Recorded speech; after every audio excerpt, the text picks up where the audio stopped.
Apa yang pesan-pesan tersirat apa sih Mas dari puisi tadi? Ya. Kalau untuk apa ya? Kalau bahasa saya sih untuk mengapresiasi sebuah puisi, termasuk ke maknanya juga, itu tidak mungkin kita terlepas dari setting zaman ya. Artinya pada saat puisi itu diciptakan itu pada tahun berapa dan fenomena apa itu. Gitu. Nah, kalau yang sifatnya nasional Mas, seperti presiden penyair kita ya, Kalsum Bahri itu. Beda lagi kalau saya yang membuat itu nggak ada hubungannya dengan fenomena secara nasional yang mungkin gitu secara hati sendiri. Oke, saya coba. Apa yang menjadi ciri dari presiden penyair Kalsum Bahri itu adalah permainan kata yang bisa kita sebut dengan kredo ya. Nah, karena memang kredo ini seluruh dunia yang paling terkenal ya, presiden penyair kita ini kita patut berbangga. Di situ ada diksi mata air mata, itu yang diulang-ulang. Itu yang diulang-ulang. Air mata. Ya. Beliau ingin mengatakan bahwa air mata kami itu seperti mata air. Jadi dia akan keluar terus. Bisa diartikan saya akan rela untuk mengeluarkan air mata, rela untuk menderita. Dimanapun, kapanpun, karena mata air. Karena air mata kami adalah mata air. Untuk apa? Untuk Indonesia. Jadi kemanapun kalian melangkah, kemanapun kalian terbang, kemanapun kalian akan berlayar, tetap akan kalian temukan keikhlasan kami untuk memeras air mata kami, untuk memeras derita kami untuk Indonesia. Dalam banget.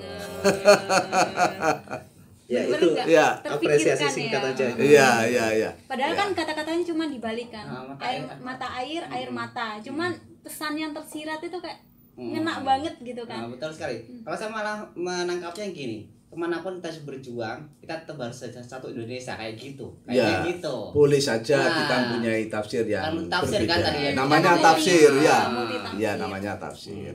Jadi tadi yang mau diangkat di sini adalah satu ciri khas dari presiden penyair kita ini, bahwa kredonya yang sangat kuat, sebagaimana pernah puisinya kakiku kaku. Itu aja gitu aja, itu diulang-ulang. Kakiku kaku. Ya, itu diulang-ulang terus ya. Iya, sehingga mempunyai makna yang sangat dalam ya. Lah iya. Jadi kembali ke tema musikalisasi puisi ini ya. Nah, jadi seperti yang sudah dicontohkan tadi ya, kalau musikalisasi puisi artinya ada pengikutan antar ketika pembacaan puisinya dengan iramanya. Tetapi kalau murni pembacaan puisinya, musiknya hanya sekedar untuk mengiring aja, menambahi ya, hanya bikin kepo gitu aja lah. Buat mempermanis saja, saja. didengar. Jadi kalau misalnya Mas Alan ini mestinya musikalisasi puisi seperti Sajadah Panjang, itu kan musiknya dulu yang diciptakan. Ya, musiknya nadanya dulu diciptakan, baru syairnya itu dibuatkan oleh Taufik Ismail. Ya, ini termasuk musikalisasi puisi apa tidak? Karena sebagian orang juga mengatakan ini musikalisasi puisi. Saya sendiri kronologisnya kurang tahu apakah itu syairnya sudah tersedia ataukah belum, sehingga musiknya dulu dibuat seperti Ustadz Hamim bilang tadi itu. Pada awalnya sebenarnya musikalisasi puisi itu seperti itu, Ustadz. Seperti itu memang, seperti yang lagu-lagunya Bimbo tadi itu, Sajadah Panjang. Tapi karena memang musikalisasi puisi ini bisa sampai top ya, sampai katakan menarik minat banyak orang, itu ketika syair-syairnya Sapardi Djoko Damono ini dinyanyikan oleh Ari Reda yang komposisinya seperti itu. Sehingga ada banyak ahli yang mendefinisikan bahwa musikalisasi puisi ini idealnya seperti ini. Gitu. Seperti ini.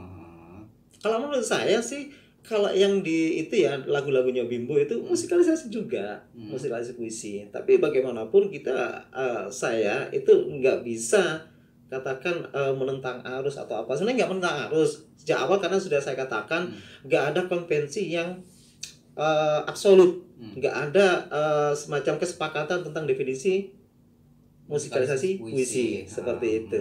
Jadi masih debatnya berlansian, meskipun nggak perlu didebatkan.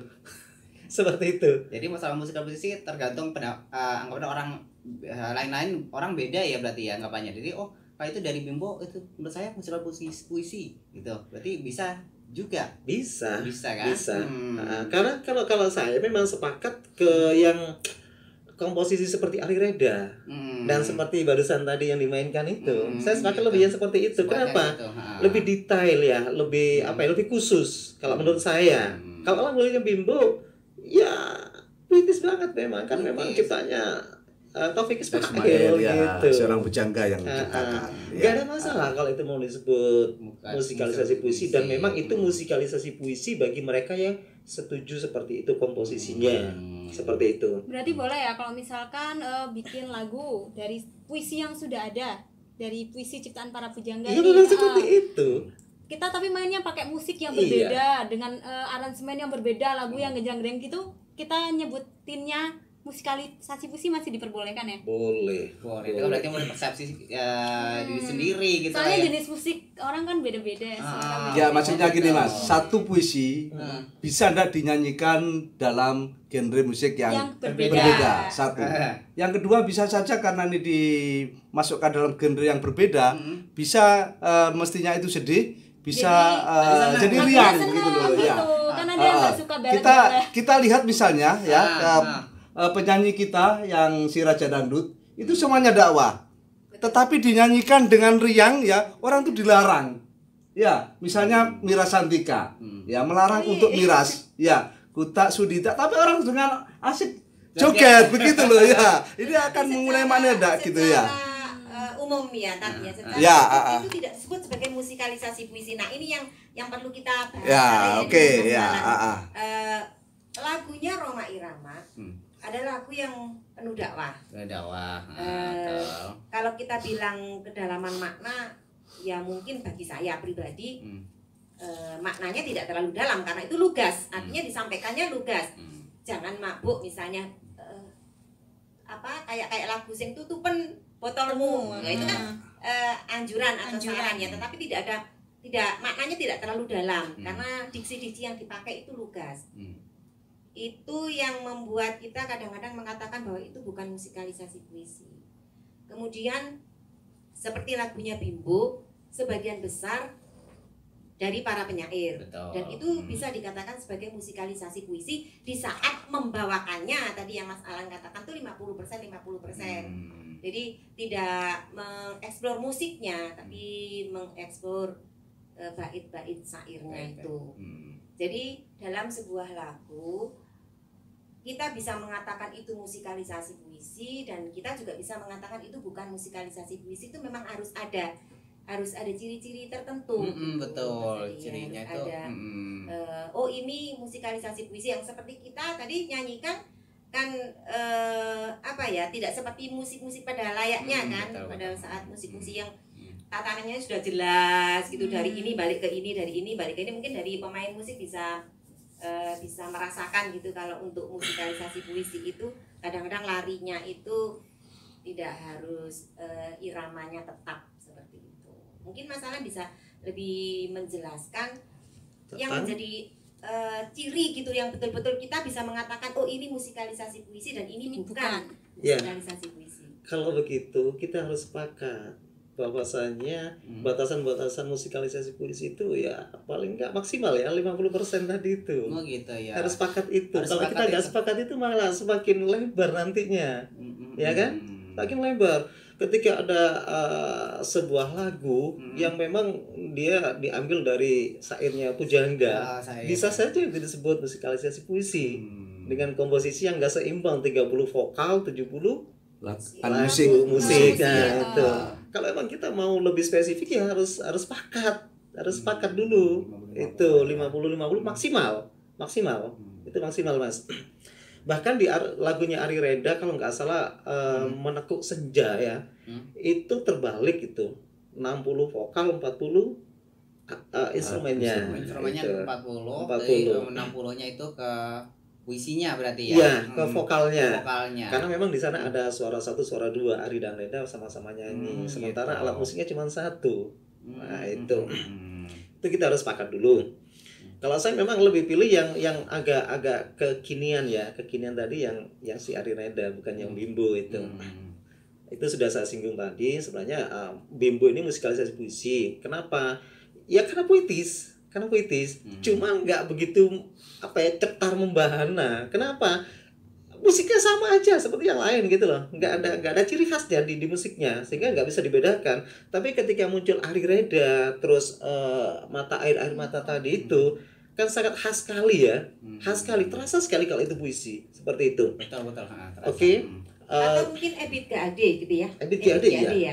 Ebit GAD kan ada yang dia hanya pakai akustikan saja, atau hanya dibantu dengan biola. Iya, ada. Di sana lebih terasa musikalisasi puisi, tetapi jarang orang menyebut itu musikalisasi betul, puisi. Jarang. Atau juga lagunya Iwan Fals itu juga banyak hal yang menggunakan simbol-simbol ya, seperti untuk lagunya Iwan Fals, Ustadz, beberapa itu memang karyanya Burung Merak. Cuma kebetulan itu digarap di album Suami yang notabene memang lengkap musiknya. Kalau yang akustikan itu bahasanya bahasa lugas, masih belum bisa disebut musikalisasi puisi. Oh ya. Jadi ini yang penting pertama adalah makna kedalaman daripada liriknya, ini yang harus disepakati begitu. Berarti harus sepakat juga kalau namanya musikalisasi puisi ini berarti harus 50-50 ya. Itu harus sepakat dulu. Kalau mungkin itu nanti ada puisi itu dibuat genre beda tadi ya, seperti Mbak Inces bilang tadi ya, berarti itu termasuk salah satu bukan musikalisasi puisi lah kalau gitu ya. Genre yang bagaimana maksudnya? Apa yang tadi gitu. Jadi kita ngambil kata-katanya itu dari puisi, lagu jangga gitu, tapi kita pakai aransemen yang beda lebih nge hip hop atau lebih kekinian gitu gitu. Biar nggak sedih gitu, atau kan genre musik orang beda gitu, lebih suka seperti itu kan ada. Iya. Bisakah itu disebut sebagai musikalisasi puisi? Munculkan aja dulu. Nanti tergantung penilaian para pakar. Karena selama ini masih belum ada. Lah kita memang harus berani loh. Seperti juga Gatra kan salah satu misinya ya. Ini untuk menciptakan genre baru di bidang seni pertunjukan. Bukan begitu ya? Iya. Seperti itu. Jadi kita harus berani memang. Kita ini kan sudah masuk kepada era kekinian ya, kekinian, sehingga harus ada genre baru yang tercipta ya, dengan sarana yang luar biasa ya, dengan talenta banyak manusia ini yang semakin berkembang, sehingga harus ada genre baru yang menjadi ciri pada era milenium ini. Kan bukan begitu Bu Bunda? Iya. Sebenarnya kalau kita kembali ke musikalisasi puisi, itu pada dasarnya kan sebenarnya sebuah puisi yang dimusikan, maksudnya puisi yang dimusikan yang ada 3 jenis tadi. Kenapa puisi itu harus dimusikan? Pasti kan ada tujuannya. Kenapa kok tidak dibaca aja mentah-mentah seperti yang dibaca oleh Nuril? Kenapa harus dimusikalisasikan? Itu memang ada tujuan-tujuan tertentu. Yang pertama itu tujuannya ingin menggugah perasaan. Gitu. Pada saat dia dibaca lamaran ya, garingan. Itu mungkin kurang mengena. Tetapi begitu didampingi dengan kelenting-kelentingan petikan gitar dengan alat musik tertentu yang mendayu-dayu, itu semakin menggugah perasaan orang yang mendengarkan puisi. Jadi semakin terbawa gitu ya. Ya, itu mungkin tujuan dari kenapa puisi dimusikalisasikan. Kemudian juga bisa membangkitkan imajinasi.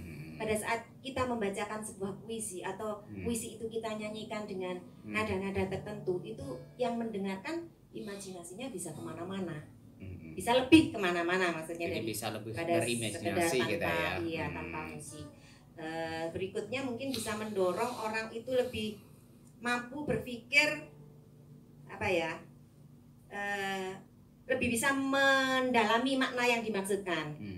Daripada hanya sekedar dibaca. Pada saat perasaan sudah terbawa, pada saat imajinasinya sudah main, maka dia akan lebih bisa mengerti, oh maksudnya seperti ini. Seperti mata air mata tadi itu, kalau kita baca biasa mungkin kurang bisa mengerti bahwa itu sebenarnya adalah kecintaan yang begitu dalam terhadap tanah airnya. Tetapi begitu didampingi oleh diiringi, diiringi oleh apa namanya alat musik gitar itu akan membuat lebih mendalam dan lebih senang orang mendengarkan puisi gitu, karena kalau membaca puisi biasa mungkin kurang menarik, tapi begitu dimusikkan, begitu dinyanyikan, orang semakin senang, semakin gembira. Mungkin disitulah kenapa harus ada musikalisasi puisi. Ini kalau kita bilang lagi kan mah banyak kan yang namanya puisi itu banyak ya. Saya bilang kan banyak. Kalau di Lumajang sendiri kan dari teman-teman Gatra kan banyak kan yang untuk koleksi namanya puisi. Betul. Apakah tuh bisa dimusikalisasi puisikan semuanya kayak gitu itu puisi?